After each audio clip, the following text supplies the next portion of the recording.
बिहार चुनाव आते ही महागठबंधन में पेच फंसने जैसी परंपरा बन गई है। इस बार भी वही कहानी दोहराई जा रही है।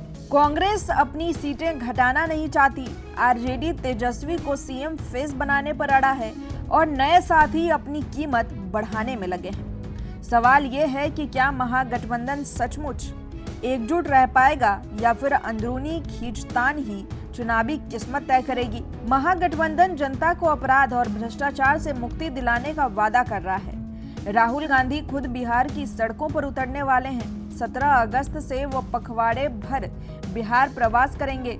सासाराम से लेकर सीमांचल तक 15 विधानसभा क्षेत्रों में पदयात्रा करेंगे। उनके साथ तेजस्वी यादव और अन्य महागठबंधन नेता भी होंगे।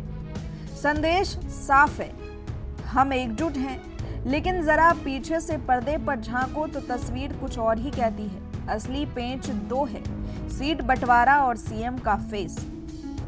लालू यादव कई बार साफ कर चुके हैं कि उनका सपना है तेजस्वी को किसी भी कीमत पर इस बार मुख्यमंत्री बनाना, लेकिन कांग्रेस खुलकर हाँ नहीं बोल पा रही। कांग्रेस का कहना है कि सीएम फेस का फैसला चुनाव से पहले होगा या चुनाव के बाद, ये किसी बैठक में तय किया जाएगा।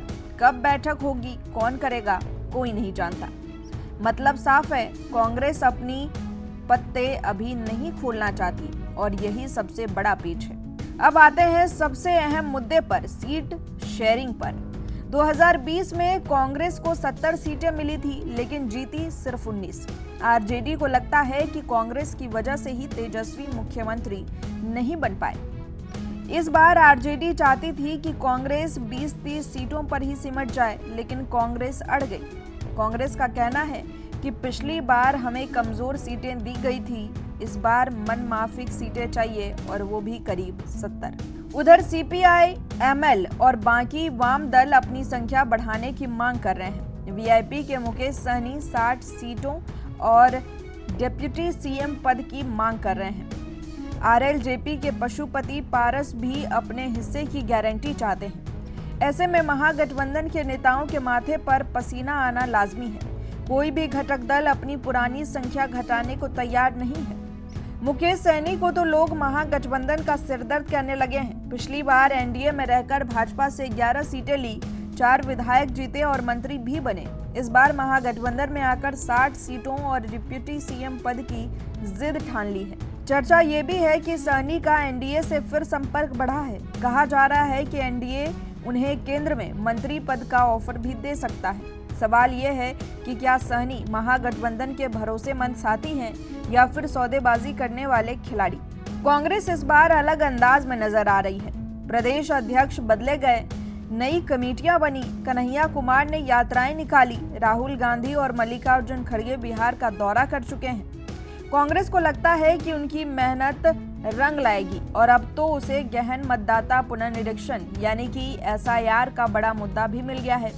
इसी मुद्दे पर राहुल बिहार यात्रा कर रहे हैं। यानी कांग्रेस को मनाना तेजस्वी के लिए इस बार आसान काम नहीं होगा। कांग्रेस खुद को कमजोर खिलाड़ी नहीं बल्कि निर्णायक बनाना चाहती है। तो तस्वीर साफ है, एक तरफ राहुल गांधी का दौरा, तेजस्वी का मुख्यमंत्री बनने का सपना और महागठबंधन का एकजुटता का दावा, दूसरी तरफ सीटों और सीएम फेस को लेकर गहरी खींचतान। अगर ये पेच समय रहते नहीं सुलझा तो प्रचार का वक्त निकल जाएगा और मतदाता भी कंफ्यूज हो जाएंगे।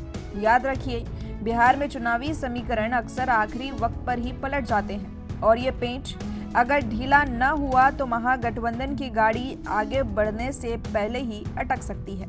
तो दोस्तों, अब सवाल यही है कि क्या राहुल और तेजस्वी इस पेच को सुलझा पाएंगे? क्या महागठबंधन अपनी सीटों और चेहरे पर सहमति बना पाएगा या फिर कांग्रेस की चुप्पी और बाकी दलों की जिद इस गठबंधन को चुनाव से पहले ही तोड़ देगी? कमेंट बॉक्स में बताइए, आपको क्या लगता है, तेजस्वी इस बार सीएम फेस में होंगे या कांग्रेस कोई नया कार्ड खेलने वाली है? वीडियो अच्छा लगा हो तो लाइक और शेयर जरूर करें। साथ ही चैनल को सब्सक्राइब नहीं किया है तो जरूर कर लें।